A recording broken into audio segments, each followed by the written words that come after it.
Olá pessoal, vamos ao nosso estudo bíblico. Nesta oportunidade vamos estudar Carta aos Hebreus, capítulo 9, do versículo 11 até o versículo 14. Este pequeno trecho pertence a um trecho maior que vai até o versículo 28, capítulo 9, 11 ao 28.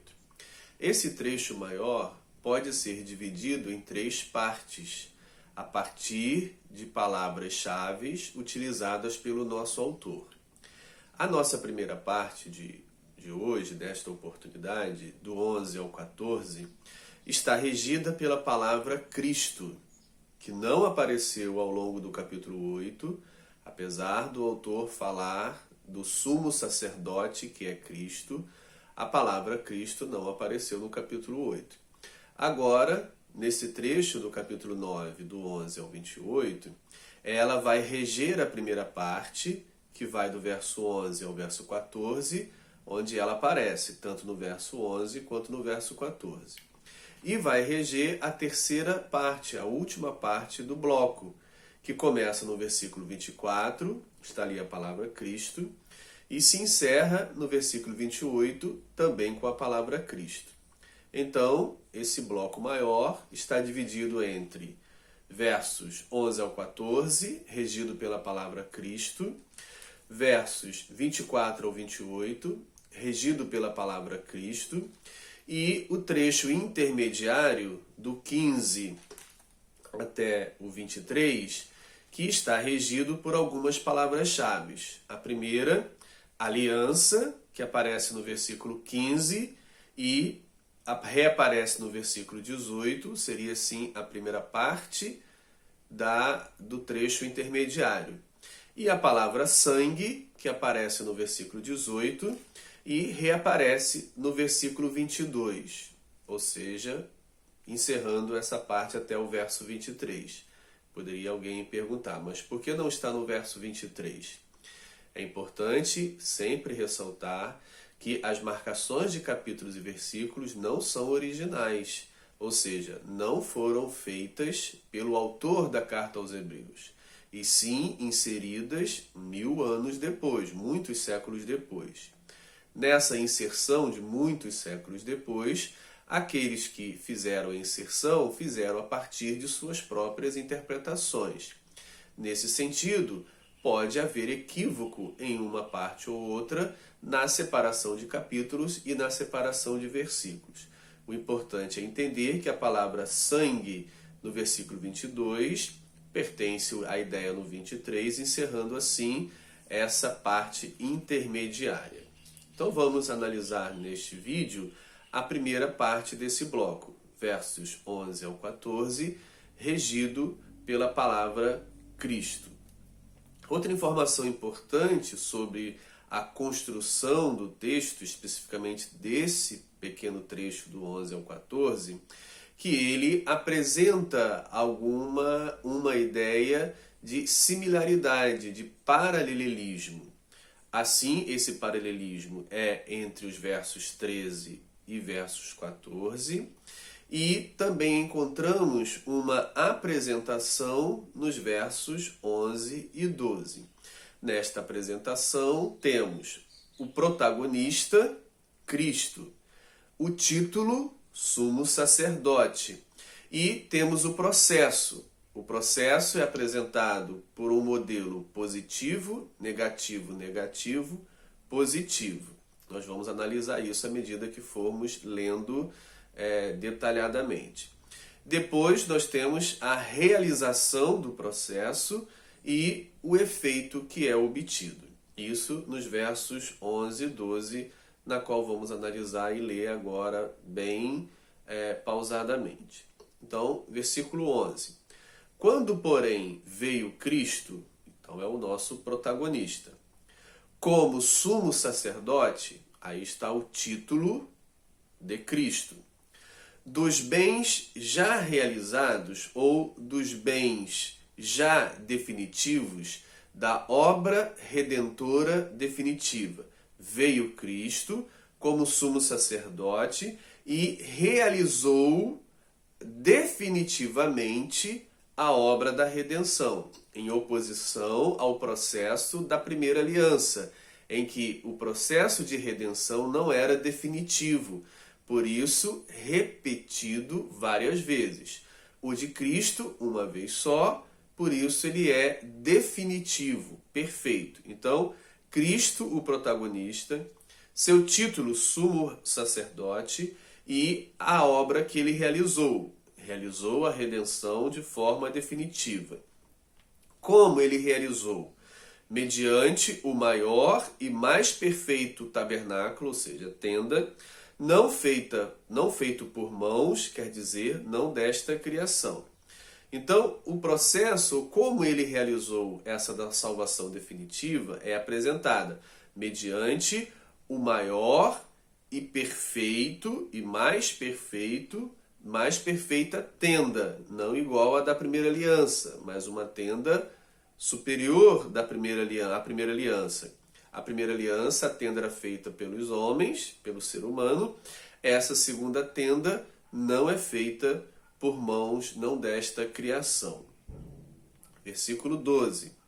Não por meio de sangue de bodes e de bezerros, mas pelo seu próprio sangue entrou no Santo dos Santos, uma vez por todas, tendo obtido eterna redenção, ou seja, uma redenção definitiva.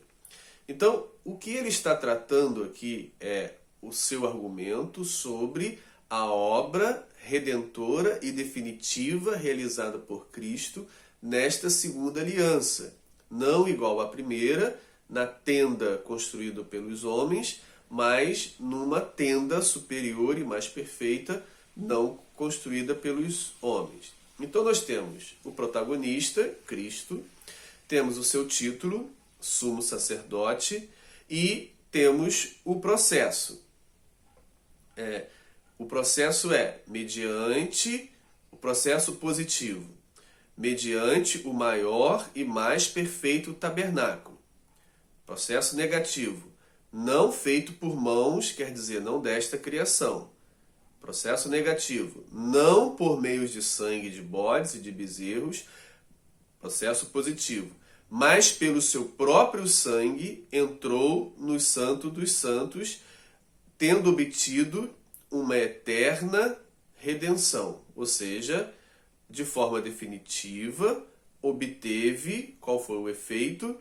A eterna redenção. Com esse argumento, o nosso autor vai colocando em oposição a primeira aliança e a segunda aliança. E os temas que ele vai utilizando são temas que pertenciam à tradição religiosa judaica, que para nós, muitas vezes, parecem enigmáticos, estranhos, mas para os seus primeiros leitores ouvintes era algo natural, pois eles provinham dessa tradição judaica e a partir dessa tradição judaica eles explicavam todos os processos de redenção e remissão de pecados. Então é necessário que o autor, a partir desse processo judaico de redenção de pecados, explique o processo definitivo estabelecido por Jesus Cristo. Então implica-se nisso a ideia de sumo sacerdote, do oficiante litúrgico, implica-se a ideia do lugar, o templo, e implica-se na ideia das oferendas, das ofertas, que eram oferecidas por meio dos animais e agora por meio do próprio Cristo. Então encontramos nos versos 11 e 12 essas características: o protagonista, o título, o processo. Ora negativo, atribuindo a primeira aliança, ora positivo, atribuindo a segunda aliança. Temos a realização em si, da salvação definitiva, e o seu objetivo, a redenção, o perdão dos pecados de forma definitiva. Agora, nos versos 13 e 14, eles são apresentados, como eu já disse, de forma paralela. Versículo 13, temos o antigo processo de purificação. E no versículo 14, temos o novo processo de purificação. Versículo 13. Portanto, se o sangue de bode e de touros e a cinza de uma novilha, aspergida sobre os contaminados, os santifica quanto à purificação na carne, então ele parte do processo da primeira aliança, o antigo processo de redenção. Apresenta o meio de purificação. O meio é o sangue de bode e de touros e a cinza de uma novilha. Talvez possa parecer estranho a questão da cinza da novilha. Né? Por quê? Porque o sangue de bode e touro está ligado ao sacrifício anual do dia da expiação, em que o sumo sacerdote, ao realizar este sacrifício anual, entrava com o sangue do animal sacrificado no Santo dos Santos e aspergia diante da tenda, da caixa do propiciatório, da tampa do propiciatório, e exercia com isso a purificação dos pecados voluntários e involuntários do povo. Bem, mas aí o nosso autor acrescenta um elemento a mais, que é a cinza de uma novilha, que não tem uma ligação direta com o dia da expiação, mas participa de um processo que está ligado ao dia da expiação. Para mais informações sobre a cinza dessa novilha, como era feito esse processo, sugiro ler Números capítulo 19. Ali vai explicar que essa cinza da novilha vermelha era misturada a uma água da purificação e utilizada para purificar as pessoas que tinham contato com cadáveres. Tanto um ou outro, quando em contato com cadáveres, deveria manter um processo de 7 dias de purificação. No terceiro, banhar-se com essa água, e no sétimo, banhar-se com essa água. Uma água que tinha a mistura dessa cinza vermelha, das cinzas dessa novilha vermelha, também com cedro, essa madeira vermelha, que era utilizada para uma purificação cotidiana de acordo com o contato com o cadáver. Então está aí inserida pelo nosso autor esse sistema de purificação, esse processo de purificação que ele atribui assim aqui como um processo antigo, que pertencia à primeira aliança. O meio, então, o sangue de bode e de touros e a cinza de uma novilha. A modalidade, né, a aspersão sobre os contaminados. O efeito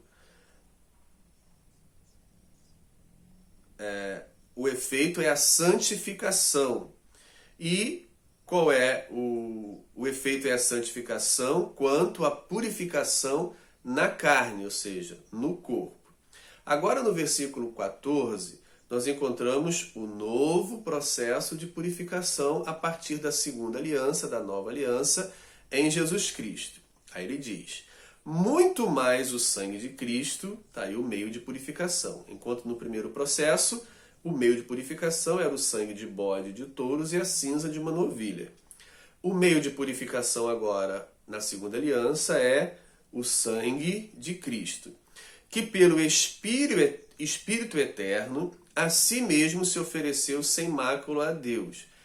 Essa é a modalidade, o modo como esse processo se realizou. O sangue de Cristo sendo oferecido. E aí nós encontramos um instrumento pelo qual o nosso autor insere aqui: a si mesmo se ofereceu sem mácula a Deus pelo Espírito Eterno.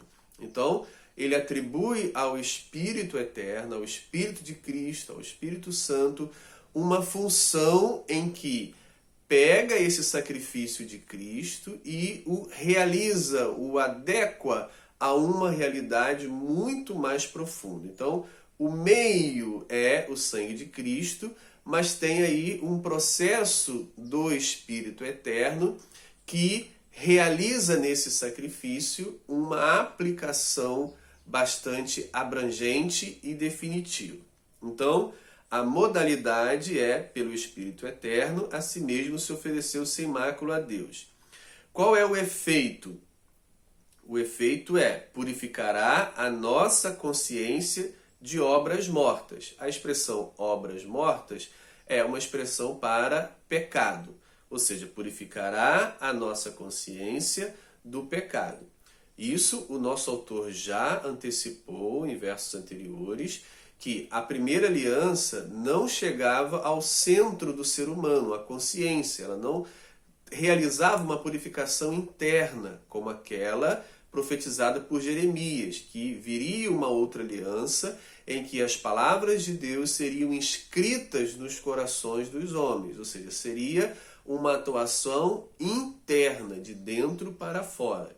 O sacrifício de Cristo pelo Espírito Eterno alcança essa purificação interior da consciência. Esse é o efeito. E qual o objetivo final de tudo isso? Ele apresenta no final do versículo 14. Para servirmos ao Deus vivo. Então a gente percebe que, primeiro, a temática que rege a carta aos Hebreus é Jesus é o nosso sumo sacerdote. E por que precisamos de um novo sumo sacerdote? De uma nova aliança? De um novo processo de purificação? Porque o primeiro processo não atingia o interior do ser humano, não atingia a consciência, não abria o livre acesso a Deus. Tanto que a primeira aliança era representada por símbolos que mostravam para nós que esse acesso a Deus era limitado. Tinha um cômodo anterior para entrar no cômodo segundo, onde Deus estava simbolicamente representado pela Arca da Aliança. O sumo sacerdote entrava uma vez por ano, havia uma cortina, ou seja, tudo isso era feito uma vez por ano. E não era feito por qualquer pessoa, isso era limitado ao sumo sacerdote. Então, a primeira aliança tinha essa limitação em que a segunda não tem mais. Por meio da segunda aliança, o acesso a Deus, o véu que separava, não separa mais, ou seja, temos acesso direto a Deus todos os dias e todas as horas, o quanto quisermos. E podemos, com esse acesso a Deus, servir ao Deus vivo. Esse é o objetivo final da segunda aliança, servir a Deus. Coisa essa restrita apenas, na primeira aliança, aos sacerdotes e ao sumo sacerdote. Agora, todos nós em Cristo somos sacerdotes e podemos então servir ao Deus vivos todos, porque fomos purificados na nossa consciência pelo sacrifício de Cristo. Aí está o esforço do autor da carta aos Hebreus, numa linguagem fácil de ser compreendida para os seus primeiros leitores ouvintes, que lidavam com toda essa realidade litúrgica, religiosa, ritualística do templo e da primeira aliança feita por Moisés no templo no Monte Sinai, e que poderiam então compreender esse processo de passagem por meio dessa linguagem, utilizando os elementos da primeira aliança, dos ritos judaicos do segundo templo, poderia se explicar como que Cristo realizou para nós no lugar perfeito, o sacrifício perfeito. Bem, fica também no ar, nas palavras do nosso autor, a interpretação sobre que lugar perfeito seria esse, que tenda é essa, que tabernáculo seria essa. Então, posso destacar aqui 3 hipóteses que foram levantadas para esse tabernáculo perfeito nos céus. A primeira hipótese se referiria a um lugar intermediário, um céu inferior, pelo qual Jesus deveria passar com o seu próprio sangue e chegar então ao trono de Deus. Essa é uma hipótese. A segunda hipótese é que essa tenda, esse tabernáculo perfeito, está no céu, onde Deus está, como original daquela que Moisés copiou no Monte Sinai, tendo visto, copiou e realizou e construiu para a realização da réplica, do culto réplico. E temos a terceira hipótese, que eu acho que é bastante, que faz mais sentido pelo conjunto de ensinamentos do Novo Testamento, é que esse templo, essa tenda perfeita, esse tabernáculo perfeito, seja o próprio corpo de Cristo, a igreja, como seu corpo, corpo ressuscitado de Cristo, e aí explica a ideia de que não feita por mãos dessa criação, pois o corpo ressuscitado de Cristo pertence a um nível divino. A própria igreja, como corpo místico de Cristo, pertence a essas mãos divinas, não humanas. Então, essa terceira hipótese, que diria que esse tabernáculo perfeito se aplica simbolicamente ao corpo de Cristo, à igreja, onde Cristo está realizando a liturgia e nós, como sacerdotes, participamos dessa liturgia todas as vezes que a igreja está reunida, seja pelo rito da celebração da morte de Cristo na ceia do Senhor, seja pelos outros ritos que pertencem ao momento de culto. Então, essa leitura, ela não apenas atribui ao simbolismo da primeira tenda, como o próprio autor já faz, mas também atribui o simbolismo à segunda tenda, porque ao levantar a hipótese de que essa segunda tenda seja a própria igreja, o corpo de Cristo, faz-se também uma leitura simbólica do simbólico, ou seja, o simbólico, o templo da primeira aliança, simbolizava um perfeito.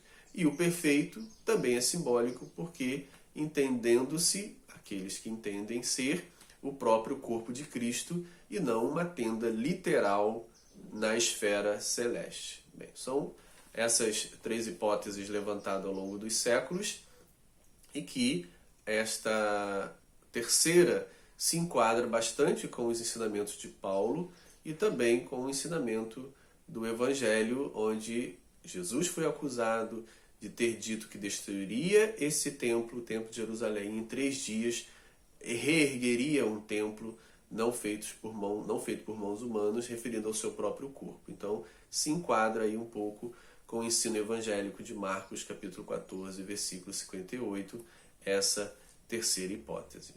Um abraço.